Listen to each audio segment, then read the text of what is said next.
Break બાદ સ્વાગત। આગળ વાત કરીએ તો પીએમજે યોજનામાં ગેરરીતિ બદલ કડક કાર્યવાહી હાથ ધરવામાં આવી છે। રાજ્યની 4 હોસ્પિટલ સામે કડક કાર્યવાહી કરવામાં આવી છે, જેમાંથી 2 હોસ્પિટલને પીએમજેમાંથી સસ્પેન્ડ પણ કરવામાં આવી છે।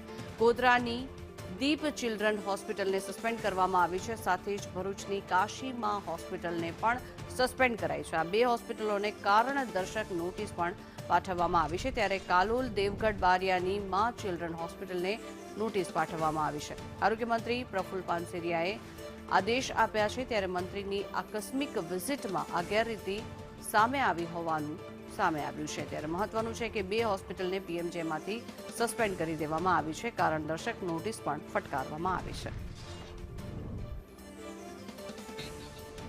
વધુ માહિતી મેળવીએ સંવાદદાતા હિરેન રાવલ જોડાયા છે આપણી સાથે। હિરેન, 2 હોસ્પિટલ છે કે જેને સસ્પેન્ડ કરવામાં આવી છે પીએમજે યોજનામાંથી, શું વિગત? કુલ 4 હોસ્પિટલો સામે કાર્યવાહી કરવામાં આવી છે, જેમાંથી 2 હોસ્પિટલોને સસ્પેન્ડ કરવાનો નિર્ણય થયો છે, જ્યારે 2 હોસ્પિટલોને કારણદર્શક નોટિસ આપવામાં આવી છે, જેમાં પંચમહાલ ગોધરાની દીપ ચિલ્ડ્રન હોસ્પિટલ અને કાશીમાં હોસ્પિટલ ભરૂચ આ બંનેને સસ્પેન્ડ કરવાની સૂચના આપવામાં આવી છે, જેમાં પીઆઈસીયુ એનઆઈસીયુ જે જરૂરિયાત હતી એ પ્રકારના માપદંડ એની અંદર જોવા નથી મળ્યા, ઇન્ફેક્શન કંટ્રોલ માર્ગદર્શિકાનું પાલન નહોતું થતું અને અન્ય જે ફરિયાદો હતી એના આધારે આ નિર્ણય કરવામાં આવ્યો છે। આ ઉપરાંત પંચમહાલની મા ચિલ્ડ્રન હોસ્પિટલ અને દાહોદની દેવગઢ બારિયાની મા ચિલ્ડ્રન અને નિયોનેટલ કેર હોસ્પિટલ છે, આ બંનેને કારણદર્શક નોટિસ આપવામાં આવી છે। જી આભાર હિરેન સમગ્ર માહિતી બદલ।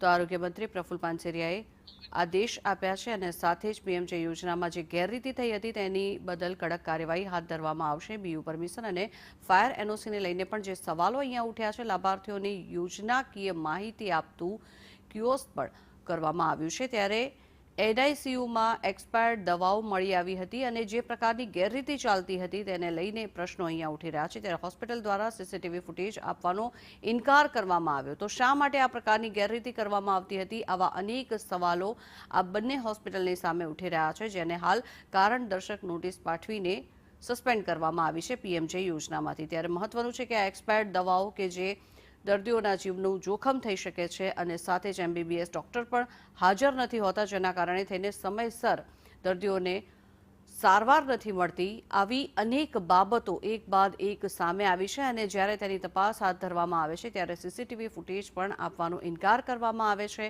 આ બધી જ બાબતો સામે આવી રહી છે, ત્યારે પીઆઈસીયુ અને એનઆઈસીયુ માટેના માપદંડ પણ પૂરા નથી થઈ રહ્યા, ઇન્ફેક્શન કંટ્રોલ માર્ગદર્શિકાનું પણ પાલન નથી થઈ રહ્યું। આવા એક બાદ એક અનેક કારણો સામે આવ્યા છે। લાભાર્થીઓની યોજનાકીય માહિતી આપતું કિયોસ્ક પણ સ્થાપિત કરવું જરૂરી છે, ત્યારે નર્સિંગ સ્ટાફ ક્વોલિફાઈડ નથી, જેના કારણે લોકોના જીવનું જોખમ થઈ શકે છે। જે દર્દીઓ સારવાર માટે આવે છે તે લોકોની સારવાર એવા વ્યક્તિઓ કરે છે કે જે નર્સિંગનો સ્ટાફ છે એ પણ યોગ્ય નથી, જેના કારણે થઈને આ અનેક સવાલો અહીંયા ઉઠ્યા છે અને આ 2 હોસ્પિટલને કારણદર્શક નોટિસ પાઠવી પીએમજે યોજનામાંથી સસ્પેન્ડ કરવામાં આવ્યા છે।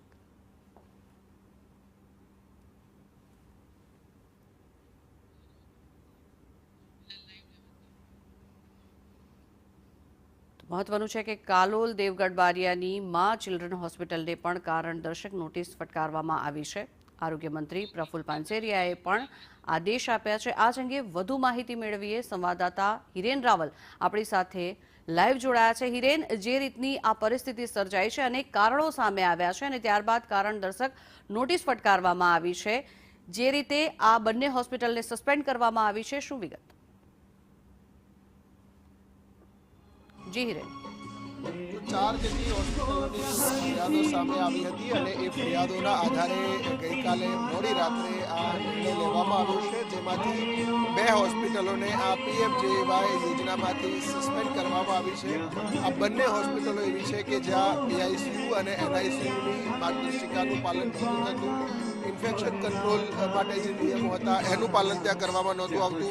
આ ઉપરાંત જે લાભાર્થીઓ આવે છે એને યોજનાકીય માહિતી નહોતી આપવામાં આવતી અને એટલા જ માટે ગોધરાની દીપ ચિલ્ડ્રન હોસ્પિટલ છે અને કાશીમા હોસ્પિટલ ભરૂચ આ બંનેને સસ્પેન્ડ કરવામાં આવી છે. આ ઉપરાંત અન્ય 2 હોસ્પિટલો છે જે મા ચિલ્ડ્રન હોસ્પિટલ દેવગઢ બારિયાની અંદર આવેલી છે અને એ જ મા ચિલ્ડ્રન હોસ્પિટલ કાલોલ પંચમહાલમાં છે એને પણ કારણદર્શક નોટિસ આપવામાં આવી છે. એમાં પણ કેટલીક ક્ષતિઓ સામે આવી હતી. આરોગ્ય મંત્રી પ્રફુલ પાનસેરિયાએ આ ફરિયાદોના આધારે ગઈકાલે મોડી રાત્રે નિર્ણય કર્યો છે. જી આભાર સમગ્ર માહિતી બદલ.